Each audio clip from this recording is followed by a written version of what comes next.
2022년은 신흥국 투자 비중을 확대할 시기입니다. 안녕하십니까. KB증권 자산배분 전략부에서 멀티에셋 투자 전략을 맡고 있는 이창민입니다. 앞서 선진국 그리고 중국에 대해서 자세한 설명을 들으셨을 겁니다. 더군다나 또 중국 설명을 들으실 때 아리따운 박수현 수석과 강효주 선임이 나와서 상당히 밝은 모습을 연출했었는데요.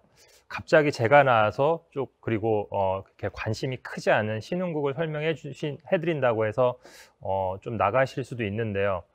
순서는 제가 정한 게 아닙니다. 죄송하지만. 하지만 최대한 신흥국에 대해서 재밌게 설명을 드리도록 하겠습니다. 놓치지 마시기 바랍니다. 신흥국의 서머리부터 좀 말씀을 드리겠습니다. 2022년을 놓치지 말아야 됩니다. 상반기 미중 간 정치 대립, 그리고 미국의 중간 선거, 경기 둔화 우려로 조정이 발생을 했을 때에는 적극적으로 비중을 확대하는 것을 권고드리겠습니다. 신흥국 투자할 때 가장 우려되는 부분이 선진국의 긴축 정책, 즉 테이퍼링인데요. 가격의 상당 부분 반영이 되어 있기 때문에 조정의 폭은 그렇게 크지 않을 것으로 전망을 하고 있습니다. 신흥국 증시는 물가에도 상당히 큰 영향을 받고 있습니다. 일부 국가를 제외하면은 현재 물가가 그렇게 높게 상승한 국가는 나타나지 않고 있고요. 이에 따라서 신흥국 주요 중앙은행들은 최대한 늦춰서 통화정책 정상화, 즉 정책금리를 인상하는 모습을 나타낼 것입니다. 증시의 긍정적인 요인으로 볼 수가 있겠습니다. 다들 또 싼 게 비지떡이라고 말씀을 하십니다. 신흥국 증시가 상당히 쌉니다. 신흥 증시의 이익 전망은 하지만 선진 증시와 비교했을 때 대등하거나 오히려 더 우위의 모습을 나타내고 있습니다. 반면에 스태그플레이션 우려, 더딘 백신 접종, 그리고 글로벌 경제 성장 둔화, 선진국 테이퍼링 리스크가 작년부터 올해까지 연이어 증시에 반영이 되면서 성과는 선진 증시 성과를 매우 크게 하회하면서 밸류에이션 측면으로 봤을 때에는 10년 내 최저치, 그러니까 선진국 증시 대비 신흥 증시가 가장 크게 저평가되는 게 현재 모습이기도 합니다. 지금이 매수의 적기라고 판단하고 있습니다. 물가부터 좀 설명을 드릴 수가 있을 것 같은데요. 앞서 말씀드렸듯이 물가가 신흥국 증시에 미치는 영향은 큽니다. 작년 9월 그리고 올해 9월의 물가를 놓고요. 그리고 올해 7월부터 현재까지의 각 신흥국별 증시 성과를 같이 놓고 본다면은 작년 9월 대비 올해 9월이 물가가 상당히 크게 상승한 국가의 증시 수익률이 보시는 표와 같이 상당히 좀 저조함을 알 수가 있습니다. 결국 안정된 물가는 안정된 통화정책 그리고 안정된 성과로 연결되는 것을 알 수가 있는 거죠. 물가 안정을 위해서 신흥국 중앙은행들은 선진국과 동일하게 정책금리를 인상할 것입니다. 다만 중요한 것은 최대한 눈치껏 행동을 할 것이라는 거죠. 그럴 수도 있는 게 표에서 보시듯이 브라질과 러시아를 제외하면은 다른 신흥국들 중앙은행들은 금리 인상을 그렇게 서두르지 않고 있습니다. 이유가 뭘까요? 신흥국들은 선진국들보다는 늦게 코로나19에 회복되기 시작을 했습니다. 자칫 이제서야 회복되기 시작한 경기 회복세를 섣부른 금리 인상 정책으로 다시 경기 침체로 되돌리기가 싫은 거죠. 그래서 신흥국들은 최대한 금리 인상은 지연하는 모습을 나타낼 것으로 판단을 하고 있습니다. 그리고 실제로 물가 자체도 일부 국가를 제외하면은 안정적인 모습을 보이기도 합니다. 다른 이유도 있습니다. 좀 전에 말씀드렸었는데요. 이제서야 코로나19 확산세가 둔화되면서 하반기 들어서야 신흥국의 경제 활동이 정상화되고 있습니다. 물 들어올 때 노를 저어야 되는 상황이 있고요. 자칫 금리 인상이 경제 동력을 막기 위해서는 지속적으로 통화 정책을 완화적으로 갈색할 수밖에 없다는 점 말씀드렸습니다. 이렇게 경제 활동을 정상화하고 신흥국이 생산을 원활하게 한다면 최근에 나타나고 있는 인플레이션의 주요 원인인 공급 병목 현상도 해소가 될 것이고요. 결과적으로는 과거보다는 내년의 물가, 인플레이션은 높은 수준을 유지하겠지만 하향화 안정화될 것으로 전망을 할 수가 있겠습니다. 물가와 통화 정책에 대해서 설명을 드렸고요. 지금부터는 제가 조금 더 집중해서 보고 있는 신흥 아시아 증시의 투자 기회 요인에 대해서 말씀을 드리도록 하겠습니다. 우리의 이웃 국가이자 G2 국가이기도 한 중국이 최근에 성과가 안 좋죠. 오늘도 중국이 좀 하락을 하고 있습니다. 이 바로 옆에 국가가 성과가 안 좋다 보니까 우리들은 느낌적인 느낌으로 신흥국은 성과가 다 안 좋았다라고 생각을 할 수도 있습니다. 하지만 좌측 그래프를 바 차트를 보시면은 주요 신흥국 증시들은 상당히 견고한 모습을 성과를 나타냈고요. 중국을 제외한 신흥국 증시 역시 연초 이후 8%의 성과를 올렸습니다. 특히 제가 멀티에셋 담당이기도 하고 국가별 주특기로 이제 베트남을 전망을 하기도 하는데요. 베트남은 올해 제가 제시해드렸던 VN 지수 1450포인트를 돌파를 했고요. 연초 이후 30% 상승을 하면서 신흥국 중에서도 상당히 좋은 성과를 내고 있습니다. 이유는 뭐라고 생각하시나요? 이유는 다름 아닌 이익 성장에 있습니다. 우측 그래프를 보시면은 말씀드렸던 중국을 제외한 신흥국 지수의 EPS 증감률을 연초 이후부터 그린 차트인데요.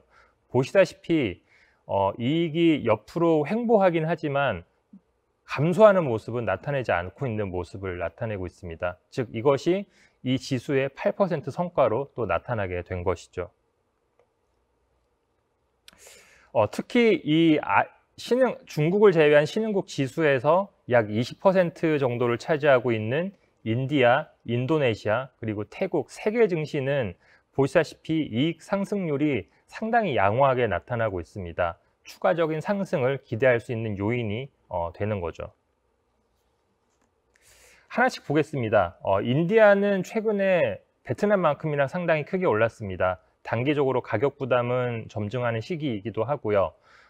중앙은행은 완화적인 통화 정책을 유지하기는 하지만 최근에 불어난 유동성을 회수하는 정책, 즉 역레포 금리를 인상하는 정책을 실시하기로 결정을 했습니다. 이것이 단기적으로는 높아진 가격 부담에 연관이 되어서 증시에 약간 부담으로 작용을 할 수가 있습니다. 하지만 반대로 생각해 볼 것은 최근에 중앙은행 총재, 다스 중앙은행 총재가 2024년까지 연임이 결정되었습니다. 다스 중앙은행 총재는 물가보다는 성장 중심의 통화 정책을 펼치는 인물로 상당히 유명합니다. 최근까지 증시가 올라갔던 이유이기도 하고요.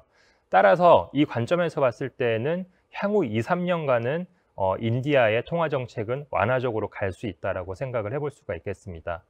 인도의 중장기 모멘텀은 또 있습니다. 최근에 미국은 탈중국화 그리고 반중 성향이 강화되면서 인디아와의 관계를 강화하고 있는데요. 이에 따라서 인디아는 지정학적 그리고 정치적 관점에서 미국과의 연대가 강화되는 모습, 이에 따라서 최근에 대미 수출이 상당히 증가하고 있습니다. 이 점 역시 인디아의 경제와 증시에 긍정적이고요. 최근 그리고 코로나19 이후에 가장 변화하고 있는 점이 주요 신흥국 중에서도 이제 디지털라이제이션을 상당히 활성화시킨 국가가 인디아이기도 합니다.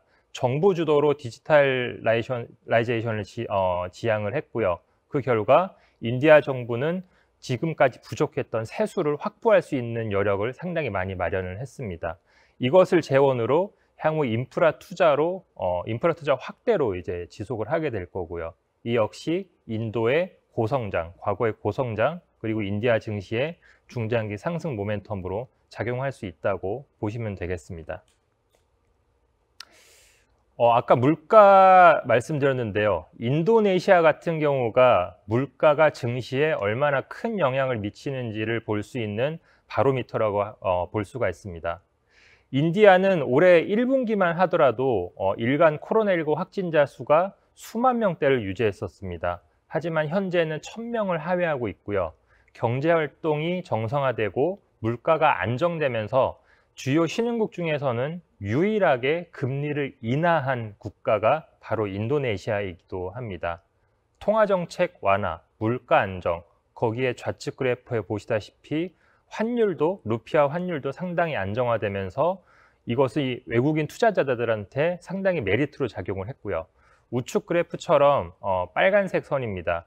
올해 들어서 외국인 투자자들은 상당히 강한 강도로 인도네시아 증시를 순매수하기 시작했고요.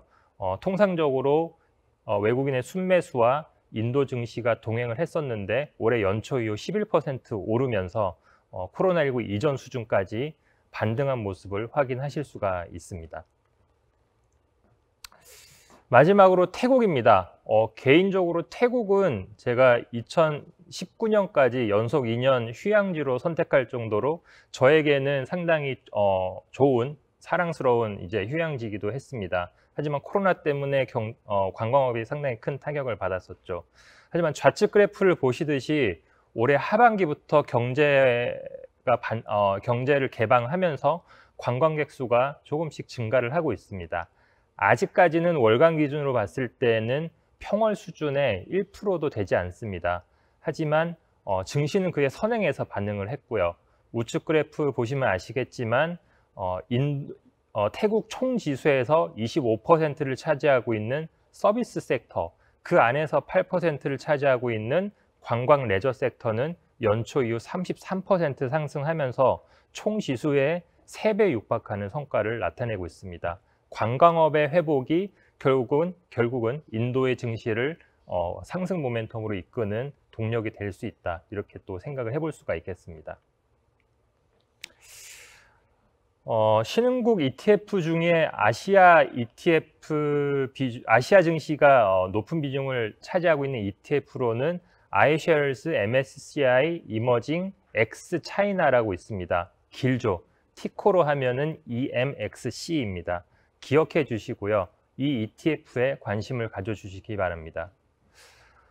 그 다음 자료로는 조금 더 넓은 관점에서 신흥국 증시에 왜 투자를 해야 되는지를 설명을 드리도록 하겠습니다. 2022년 선진국 중앙은행의 본격적인 긴축 정책의 서막이 열립니다. 시장 금리는 등락을 거듭하겠지만 전반적으로 우상향하는 패턴을 그릴 것으로 전망을 하고 있습니다. 지금까지 성장주는 코로나19의 수혜를 가장 많이 누려온 업종이기도 합니다. 그런데 금리가 오른다? 그럼 성장주가 계속 아웃퍼폼 할 수 있을까? 이런 질문을 가져볼 수가 있을 것인데요. 좌측 그래프로 설명을 해보겠습니다. 좌측 그래프가 MSCI 선진국 지수에서 경기 민감 지수랑 경기 방어주 섹터 지수를 같이 상대 비교해서 그린 상대 지수인데요. 보시다시피 올해 3월까지 그래프가 우상향하는, 즉 경기 민감주인 성장주가 지속적으로 아웃퍼폼을 하다가 올해 3월 이후부터는 경기 방어주를 더 이상 상회하지 못하는 성과를 내고 있습니다. 가치 투자를 고려할 시기입니다. 저는 싼 가치를 말씀드리는 게 아니라 이익 성장이 동반된 가치를 말씀드리는 겁니다. 보시다시피 MSCI 이머징 인덱스는 최근 선진 증시 대비해서 올해 2월 기준으로 했을 때는 30%포인트 언더퍼폼하고 있습니다. 그럼 과연 이익 전망은 안 좋을까요? 우측 그래프를 보시면은 상단에 있는 게 이머징 인덱스고요. 아래쪽에 있는 게 선진국 인덱스입니다. 2023년 전망만, 연간 EPS 성장률만 보시면은 신흥국은 9.4%로 선진국 증시의 7.1%보다도 오히려 우위의 성과를 내고 있습니다. 즉 가치가 있으면서도 이익이 동반된 지수가 바로 신흥국 지수라고 말씀을 드릴 수가 있겠습니다. 좌측 그래프를 한번 또 넘어가겠습니다. 저는 이런 아이디어도 가지고 있는데요. 좌측 그래프가 신흥국 지수랑 신흥국 경기 서프라이즈 지수를 같이 함께 그려본 것입니다. 빨간색 선이 경기 서프라이즈 지수고요. 최근에 이 빨간색 선 경기 서프라이즈 지수는 지속적으로 우하향하는 모습을 나타냈습니다. 이 말인즉슨 즉 시장의 경제학자들이 예상하는 경기 지표보다 더 하회하는 경기 지표가 나왔었다. 즉 계속 실망만 안겨줬었다는 거죠. 거기에 동행해서 파란색 선인 신흥국 지수도 계속 우하향하는 모습을 나타냈습니다. 하지만 빨간색 선의 위치를 잘 보십시오. 2018년 이후로 그려봤을 때에는 거의 바닥 부근까지 내려왔습니다. 즉 향후에는 반등을 노릴 수 있는 타이밍이 왔다는 것이고요. 이것을 과거 추이랑 같이 동행해서 본다면은 빨간색 선인 경기 서프라이즈 지수의 반등은 신흥국 지수와 반등할 수 있는 2022년의 증시로 나타날 수 있다고 저는 기대를 하고 있습니다. 마지막으로 중국, 미어도 다시 한번 중국입니다. 앞서 많은 설명을 들으셨기 때문에 저는 짧게 설명을 해드리겠습니다. 중국의 성장률은 과거보다 둔화될 수밖에 없습니다. 그게 중국의 시진핑 정부의 정책 기조이기도 합니다. 하지만 최근 부동산 섹터부터 나타나는 그런 침체 우려 등으로 인해서 최근에 정부에서 나타나는 목소리는 조금 완화된 목소리로 변모를 하고 있습니다. 내년 시진핑 정부의 3기 집권을 앞두고 많은 작업을 해야 됩니다. 재정 부양도 해야 될 것이고요. 그리고 부의 재분배, 그리고 고용의 관점에서 봤을 때는 좌측 그래프를 보시듯이 빨간색 선, 크레딧 임펄스라고 하고요. GDP 대비 신용 공급을 나타내는 선입니다. 네모 박스가 크레딧 임펄스의 하락 강도를 나타내는 것인데요. 최근에 크레딧 임펄스의 하락 강도는 과거 평년 수준보다 배 이상 빨라졌습니다. 즉 시중의 자금을 많이 풀지 않는다는 거죠. 하지만 우측 그래프로 가보셨을 때 최근에 경기가 둔화되는 상황에서 고용도 중요합니다. 소비의 개선으로 나타낼 수 있기 때문인데요. 중국 고용의 약 20%를 5G를 포함한 IT, 통신 장비, 그리고 자동차 산업이 차지를 하고 있습니다. 이 산업들에 대한 정책 인센티브가 나올 것이고요. 이거와 함께 고용을 더욱 증대시킬 수 있는 인프라 투자까지 증가할 것으로 저희는 보고 있습니다. KB증권이 따라서 중국을 좋게 보는 이유는 여러 가지 이유가 있을 것이고요. 그 중에서도 이런 친환경 그리고 구조적 성장 모멘텀을 가장 잘 따라가는 창업한 그리고 CSI 500을 가장 선호하는 이유가 되기도 합니다. 여기까지 제가 준비한 신흥국의 투자 전략에 대해서 설명을 드렸고요. 신흥국에 관심이 없으신 분들도 신흥국에는 이제는 싸게 들어갈 수 있는 시기가 왔습니다. 참고가 되셨으면 좋겠습니다. 그리고 좀 궁금한 사항이 있으시면은 저희 실시간 채팅창을 통해서 또 남겨주시면 제가 잽싸게 내려가서 바로 댓글을 달아드리도록 하겠습니다. 소중한 시간 내주셔서 감사합니다.